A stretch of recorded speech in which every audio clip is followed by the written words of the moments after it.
Hello, welcome back to Heretic Owl Tarot. My name is Liz, and I will be guiding you on this journey today. This is a reading for the 4-1 Human Design Profile. If you don't know your Human Design Profile, there's a link in the description for you to get your Human Design Body Graph.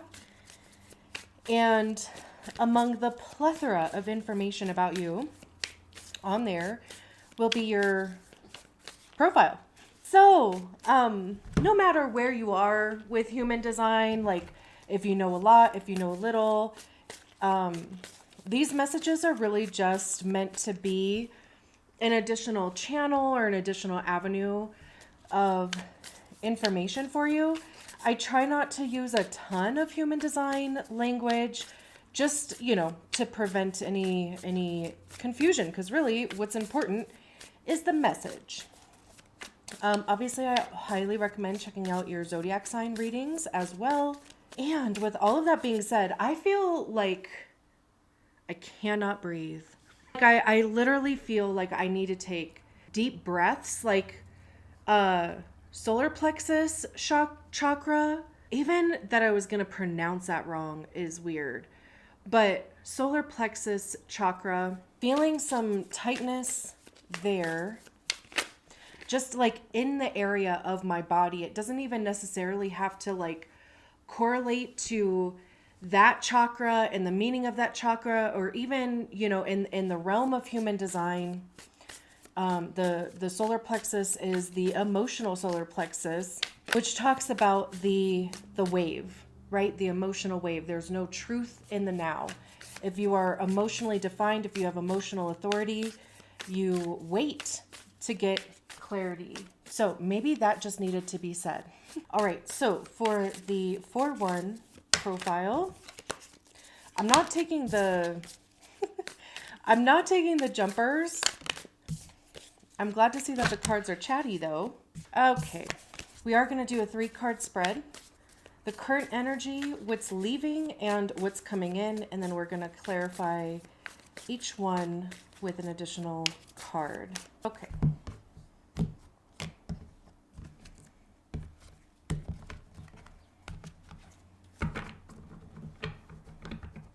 Current energy.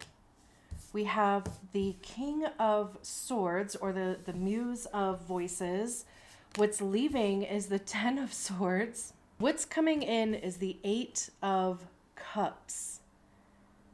Interesting. And then to clarify, we have the Ace of Cups with the King of Swords. We have the Strength card with the 10 of Swords. And then we have the 10 of Wands with the 8 of Cups.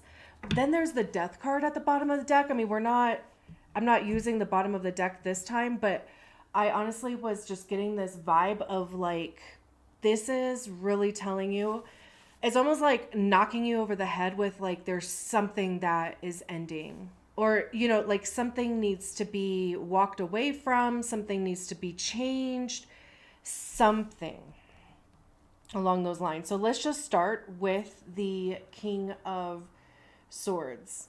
Swords have to do with our mind, our belief system, our mindset, truth, honesty, our intellect. How do we communicate those things? I also see swords as being the suit of ego, because that's generally where we hear our ego is in our minds.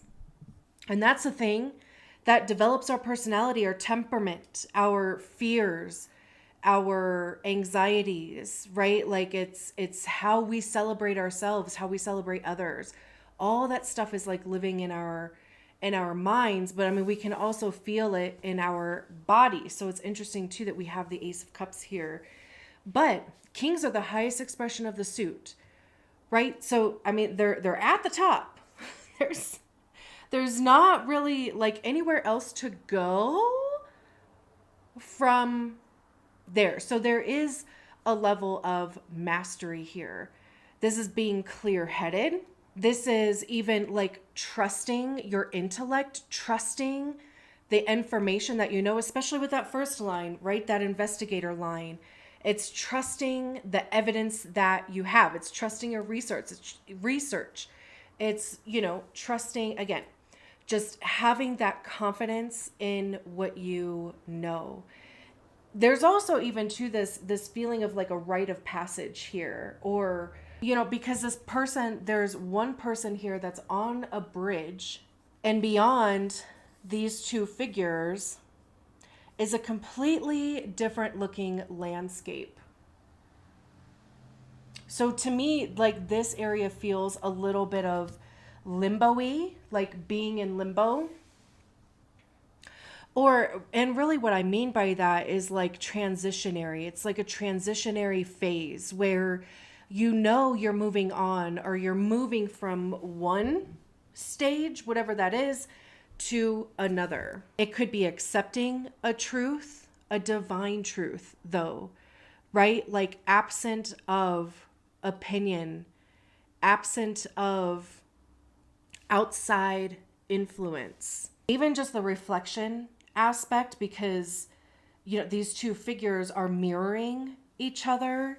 So there's a self-reflection. Kings also oversee a kingdom, so even being recognized for your smarts in some capacity, being looked at as an authority in a subject, right? Which is very kind of 4-1-y. Like 4-1, or the fourth line is the opportunist line. It's all about your community, your peer group. Your best opportunities are going to be found in the people that you know. The first line is about investigation. It's about having a firm foundation of knowledge. Your confidence comes from the things that you know, or having a good understanding of a subject. So it's kind of like this card is like those two things put together. This is your current energy also. And then it's clarified by the Ace of Cups. It's interesting that it looks like this figure is, coming up from underwater, right? And it looks like they're about to break the water surface. And even just how these two cards kind of coincide, or how they're laid out with each other, right? It's like there's this emotion that's trying to come through. Maybe it's even allowing yourself to feel differently about something. It could even just be accepting how fucking smart you are. Truly. Right? Like, it could be accepting and really standing in your own power in what you know. Because aces are new, right? Like the Ace of Cups is something new having to do with your emotions. New love, whether that's, giving or receiving. It could just be finding a new sense of self, how you feel about yourself, how you feel about your life, about the people that you have in your life, about the trajectory of your life.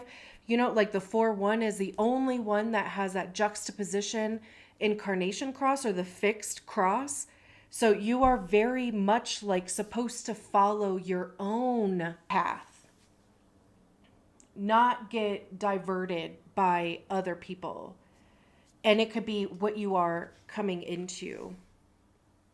But again, whatever this King of Swords is for you, it is cultivating a new emotional response. Or it could just be asking you to have a new emotional response to yourself, to other people. And then we have the 10 of Swords, and the Strength card is what is leaving. The 10 of Swords, 10s are completion. We have 2 10s out here.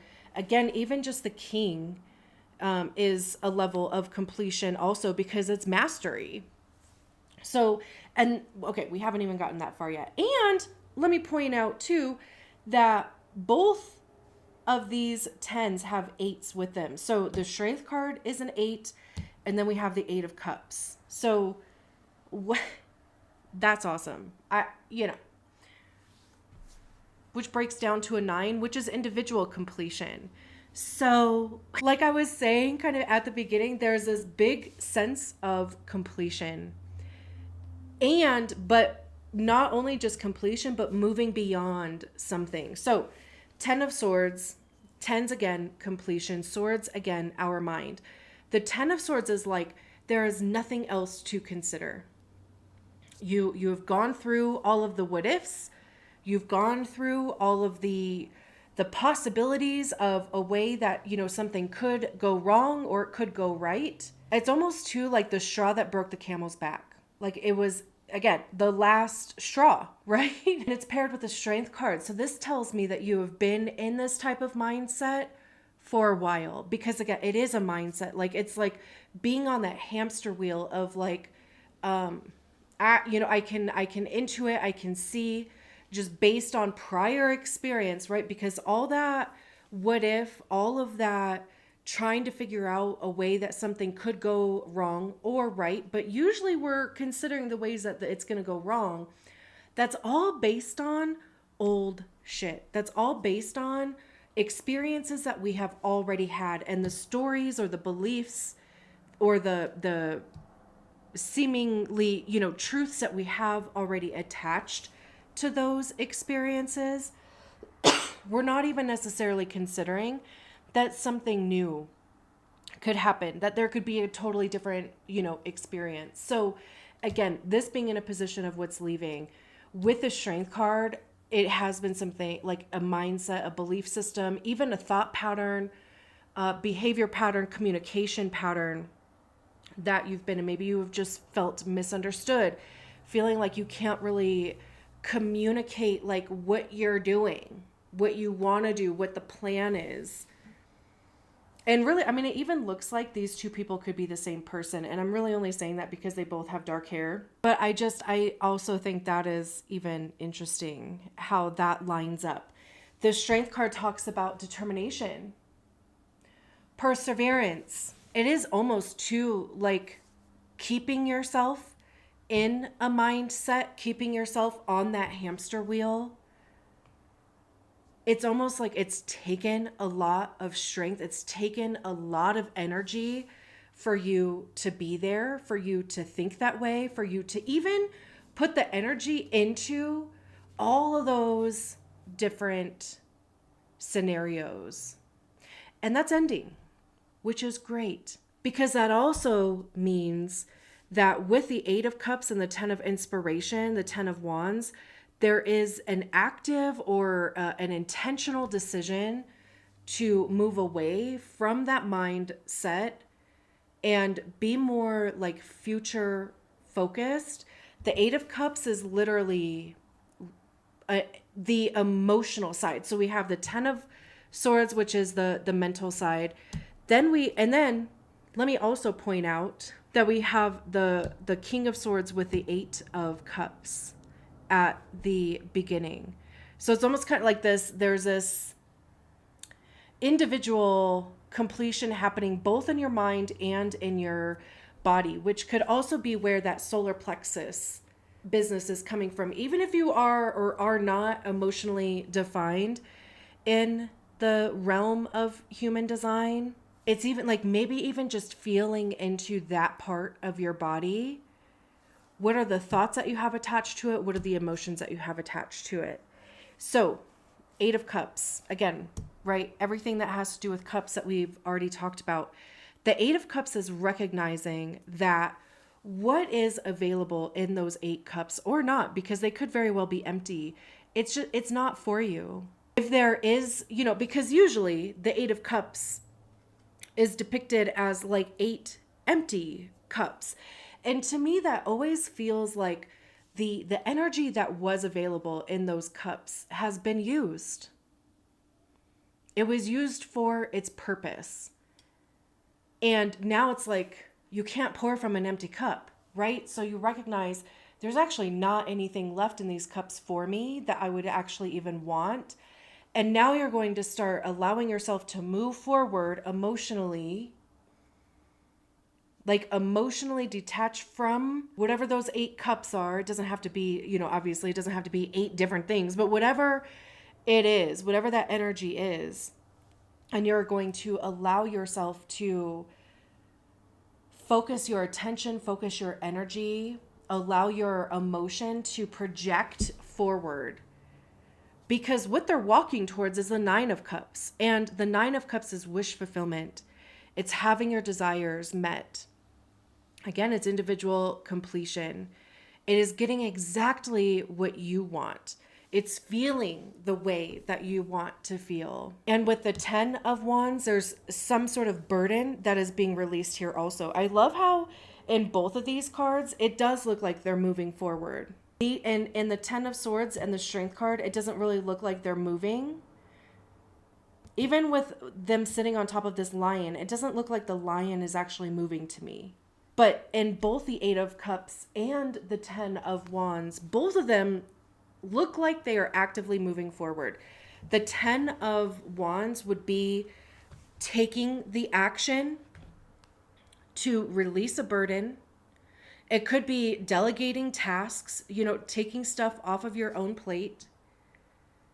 But it's taking all of the skills, all of the lessons that you have learned, all of the information that you picked up along the way, and it's moving forward with that.